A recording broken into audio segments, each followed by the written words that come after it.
할렐루야. 예수님을 찬양합니다. 여러분, 점검을 위해서 한 가지 질문을 하겠습니다. 세례는 왜 예수 이름으로만 받아야 되지요? 아버지와 아들과 성령의 이름이 예수이기 때문입니다. 뭔 이상한 소리를 하느냐라고 생각이 드시면 세례는 왜 예수 이름으로만 받아야 하는가?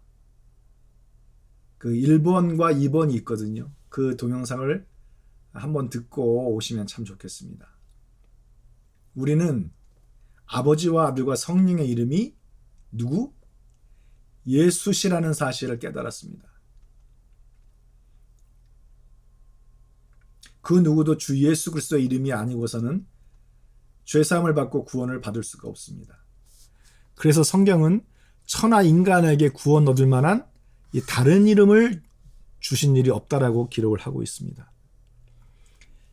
그래서 그 말씀을 따라서 사도들은 주의 이름을 불러서 침례를 받고 죄를 씻으라 권고했습니다. 주는 누구의 이름입니까? 주의 이름은 무엇입니까? 바로 예수 그리스도의 이름입니다. 사도행전 2장 38절에서도 너희는 각각 예수 그리스도의 이름으로 침례를 받고 죄 사함을 얻으라 말씀을 하고 있습니다. 3장 19절에서도 회개하고 돌이켜 누구의 이름으로? 예수의 이름으로 침례를 행해서 죄 없이 함을 받으라 그 말하고 있죠. 그러니까 죄를 씻고 죄 없이 함을 받고 죄 사함을 받을 수 있는 유일한 이름은 공통적으로 주의 이름 곧 예수 그리스도의 이름인 줄로 믿습니다. 예루살렘 교회 핍박이 일어나서 전 세계로 그리스도인들이 흩어졌습니다. 빌립 집사는 사마리아 성에서 하나님의 나라와 그리스도의 복음을 증거하고 그들에게 누구의 이름으로? 주 예수 그리스도의 이름으로 침례를 주었습니다. 사마리아 성에는 주 예수 그리스도의 이름 외에 다른 성부, 성자, 성령의 이름으로 받는 약식 세례는 없었습니다. 오직 주 예수의 이름으로 받는 그 침례만 있었습니다. 왜냐하면 그 예수 그리스도의 이름으로 받는 그 침례가 우리들에게 무엇을 주기 때문입니까? 생명을 주기 때문입니다. 그러나 지금 이 시대를 살펴보십시오. 이 시대는 모든 교회들이 대체적으로 물바구니에다가 물을 담아놓고 다 물을 찍어서 바르고 또는 뿌리든가 해서 약식으로 주고 있습니다. 예수님 침례가 아니라 성부, 성자, 성령의 이름으로 주는 약식 세례를 행하고 있습니다. 여러분은 누구의 이름으로 침례를 받으셨습니까? 사도적인 전통, 신약 교회의 전통을 따라서 예수 이름으로 침례받기를 원하십니까? 아니면 카톨릭의 전통, 사람의 교리를 따라서 약식으로 세례를 받기를 원하십니까? 성경에서는 죄 씻음, 죄 사함, 죄 없이 함을 받기 위해서 필요한 것은 네 가지가 있는데 그 중에 하나가 회개고 또 하나는 이름이고 또 하나는 물이고 또 하나는 피입니다.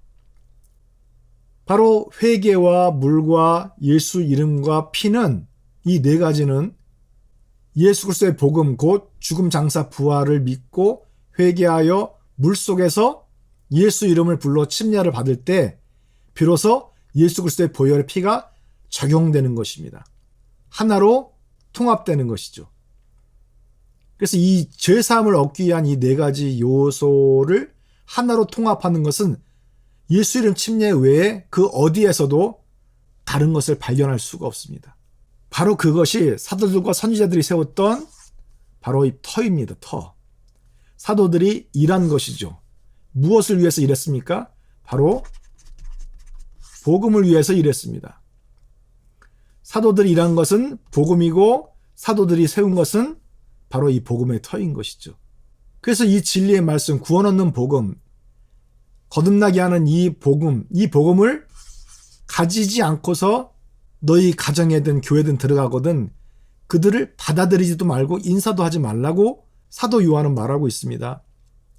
그들과 함께 인사하고 먹고 교제하고 함께 행하는 것은 그들의 악한 일에 어떻게 하는 거예요? 참여하는 것입니다.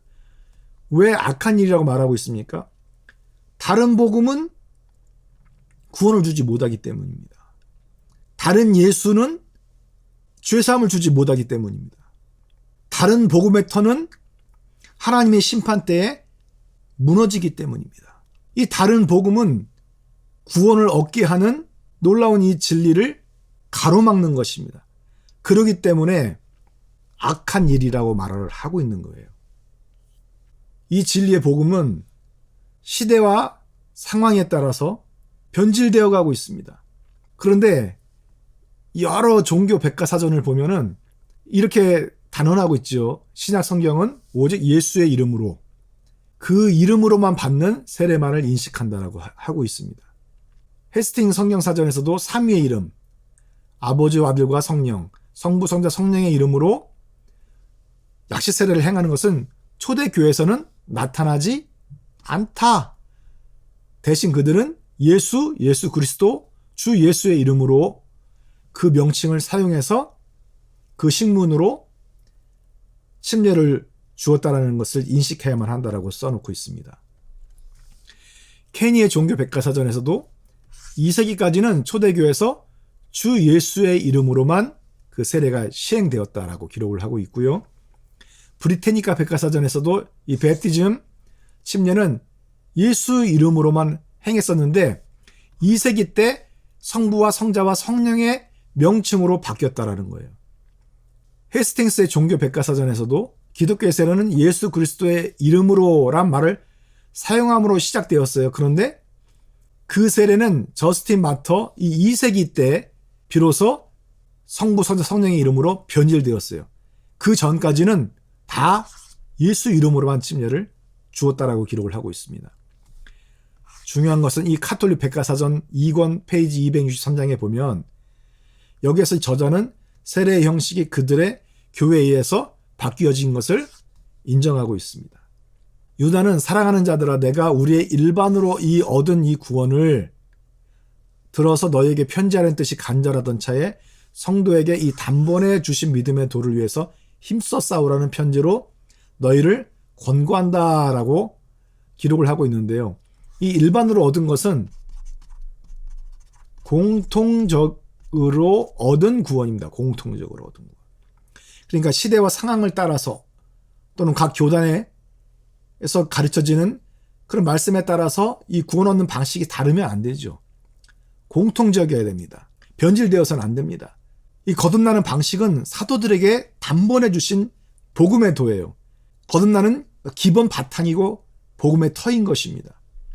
바로 여기에 교회를 세워야지 하나님의 심판을 때리실 때 튼튼히 설 수 있는 것이지 그 외에는 다른 복음 저주받습니다. 다른 복음, 다른 예수 죄사함을 주지 못합니다. 다른 성령 우리를 거듭나게 하지 못합니다. 그래서 한국 교회와 목회자들은 이제 어떤 교단이든지 사도적인 복음으로 다시 돌아가야 됩니다. 초대교회들이 어떻게 물과 성령으로 세례를 받으면서 거듭났습니까? 오늘 이 말씀을 들은 교인들은 깨닫고 참된 구원을 회복해야 될 줄로 믿습니다.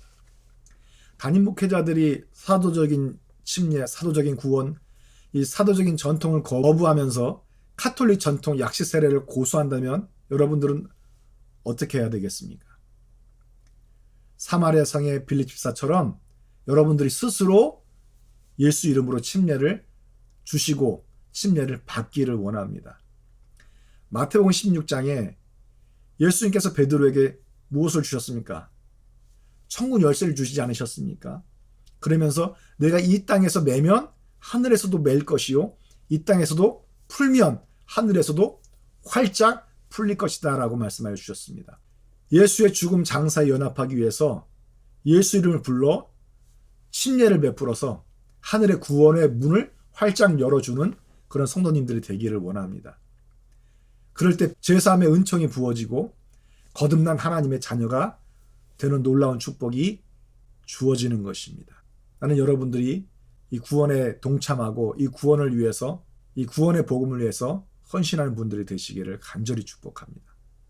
오늘은 여기까지 하겠습니다. 감사합니다.